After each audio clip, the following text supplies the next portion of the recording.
আওয়ামী লীগের একটা গ্রুপ যারা বোধহয় তখন বেলজিয়ামে অবস্থান ছিল, তারা কিন্তু খুব ইন্টিগ্রেটলি ইনভলভ ছিল এই এই আইসিটির মামলাগুলোর ভিতরে। যেই জিনিসটা প্রমাণ হয়েছে এই স্কাইপের মাধ্যমে, যে স্কাইপের একটা ঘটনা ঘটেছিল যেটা মাহমুদুর রহমান সাহেব এক্সপোজ করেছিল বাংলাদেশের মানুষের কাছে, এই জিনিসটা কিন্তু প্রমাণ হয়ে গেছে দ্যাট দেয়ার ওয়াজ একটা গ্রুপ একটা ইনভলভ ছিল যারা বিদেশ থেকে কাজ করছিল। এটা বিদেশি গ্রুপ না, এটা একটা বাংলাদেশি গ্রুপ যারা আওয়ামী লীগের অধীনেই কাজ করছিল, যারা বাইরের থেকে আপনার অর্ডার লেখা থেকে শুরু করে এভিডেন্স ম্যানিপুলেশন থেকে শুরু করে জাজমেন্ট লেখা পর্যন্ত এগুলো কিন্তু তারা করেছে।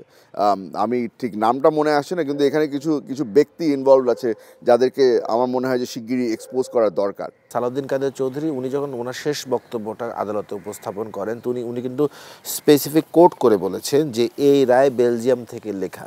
আপনি কি ওইটাই মিন করছেন? Absolutely, absolutely. এই কারণে এই জিনিসটা আমি আবারও বলছি যে মাহমুদুর রহমান সাহেব এত সাহসের সাথে যেই কাজটা করেছিল, যে বাংলাদেশে একটা আদালত যেটাকে ইউজ করা হচ্ছে স্কাইপের মাধ্যমে, ইন্টারনেটের মাধ্যমে, আর যেই মূল ব্যক্তিরা যারা যারা এটাকে কন্ট্রোল করছে তারা বসে আছে বেলজিয়ামে, এই জিনিসটা কিন্তু মাহমুদুর রহমান সাহেব এক্সপোজ করেছিল। তো ওনাকে যতদিন বেঁচে আছি ওনাকে আমি মানে ধন্যবাদ দিয়ে শেষ করতে পারবো না। ইয়াঙ্গার জেনারেশনের কথা আসছে, ওখানে আপনি দেখবেন একটা ভিডিও ভাইরাল হয় যে এই এক সময়ের যে খাদ্যমন্ত্রী ছিলেন ওনাকে উদ্দেশ্য করে একটা কথা বলা হয়। এই বিষয়টা আপনারা কীভাবে দেখেন? এই জিনিসটা আসলে একদম খুব পারফেক্টলি ইনকাম্পাস করে আমার বাবার পার্সোনালিটি।